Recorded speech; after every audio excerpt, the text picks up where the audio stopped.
Circle the equivalent fraction. So in A you can see 3 upon 4, 3 upon 8, 6 upon 8, 9 upon 12, 12 upon 15 and 15 upon 20. सो हमें जो है equivalent fraction जो है वो circle करना है. तो हम इनको फाइंड कैसे करेंगे, ये कौन से हैं? So it's very easy. Let's start now. So here हम एक कॉमन नंबर लेंगे जो ऊपर न्यूमरेटर और डिनोमिनेटर दोनों को कट कर सके. कट करने का मतलब है कि वो दोनों के टेबल में आता हो. अंडरस्टूड? लाइक 3/4 ये तो नहीं, 3/8 ये भी एक नंबर से नहीं कट सकता 3/8, राइट. अब हम 6/8 पे आते हैं. 6/8 जो है ये एक नंबर से, जैसे 2 से करें तो 2 3 ज़ा 6 एंड 2 4 ज़ा 8, तो 3/4 आ गया, राइट.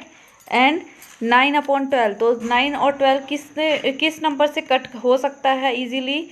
वो एक ही नंबर होना चाहिए. सो 9/12 3 से हो सकता है, राइट. तो 3 3 ज़ा 9 एंड 3 4 ज़ा 12 हो सकता है.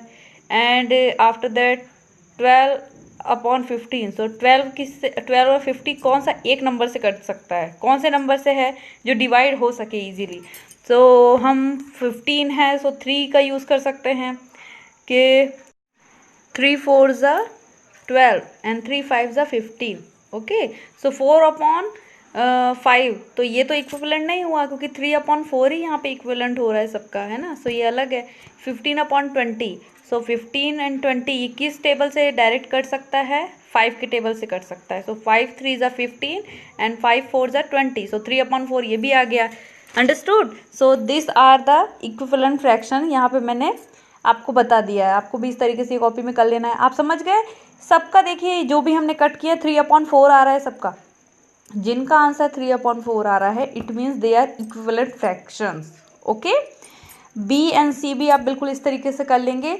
जो न्यूमरेटर एंड डिनोमिनेटर है आपको दोनों को एक ही किसी नंबर से काटना है. आप अलग अलग नंबर से नहीं करेंगे.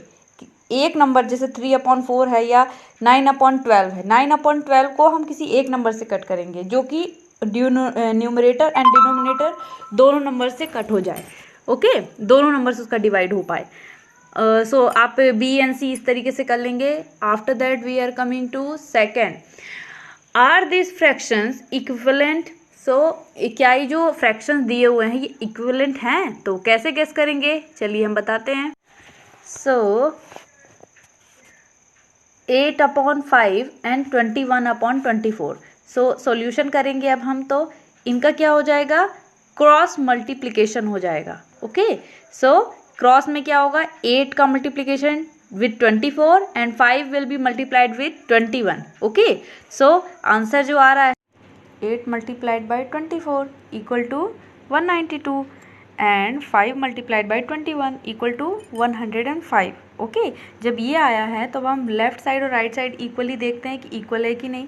सो 192 is not equal to with right side 105. 192 is not equal to 105. So this question's answer is no.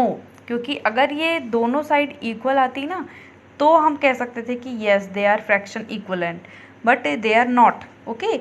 अब आपको आगे बी सी डी भी इस तरीके से करना है और आपको उसमें ऐसे ही क्रॉस मल्टीप्लिकेशन करना है. और अगर लेफ्ट साइड और राइट साइड इक्वल आते हैं तो इसका मतलब होगा कि yes this fractions equivalent. Okay. और अगर नहीं आते तो इसी तरीके से आप लिखेंगे no this fractions are not equivalent. Okay. After that we are coming to 3.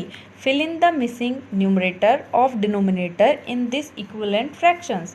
So a 2/3 equal to 12 dash. So we will find this number. So how can we find this number?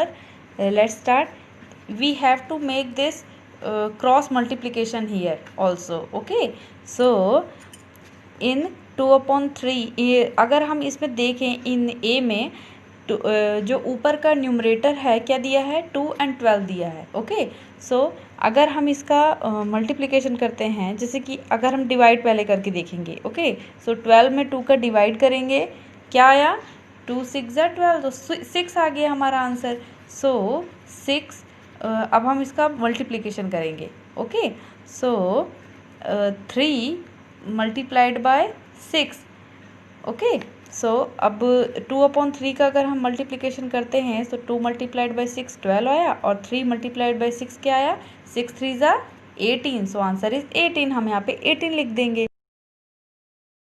So you will be do it as the same B, C and D also. Okay. So this is your homework for today.